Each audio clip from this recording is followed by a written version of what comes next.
ఈ కట్టడం వెనుక ఉన్న రహస్యమేంటో తెలుసా? కంప్యూటర్లు లేవు, కనీసం కాగతం మీద ప్లాన్ కూడా లేదు. కానీ 800 ఏళ్ల క్రితమే ఒక అద్భుతం సృష్టించబడింది. ఇదే రాజస్థాన్లోని రణక్పూర్ జైన్ ఆలయం. కేవలం ఒకే ఒక భారీ పాలరాతి శిల నుండి ఈ ఆలయాన్ని చెక్కారు.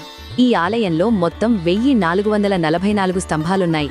ఆశ్చర్యకరమైన విషయమేంటంటే ఈ 1000 స్తంభాలలో ఏ 2 స్తంభాలు ఒకేలా ఉండవు.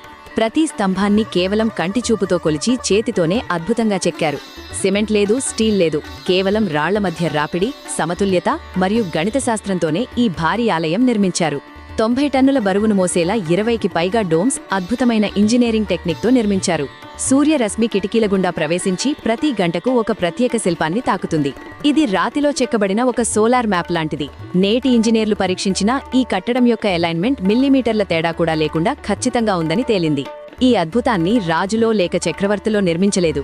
పవిత్రత కోసం నిరంతరం శ్రమించిన జైన్ సన్యాసులు మరియు కళాకారులు 50 ఏళ్లపాటు కష్టపడి దీనిని నిర్మించారు. 8 శతాబ్దాలైనా ఈ కట్టడం చెక్కు చెదరకుండా, ఒక్క అంగుళం కూడా కదలకుండా అలాగే ఉంది. మీరు ఆధునిక మెషిన్లను నమ్ముతారా, లేక మన పూర్వీకుల అద్భుత హస్తకళను నమ్ముతారా? మీ అభిప్రాయం కమెంట్స్లో తెలియచేయండి.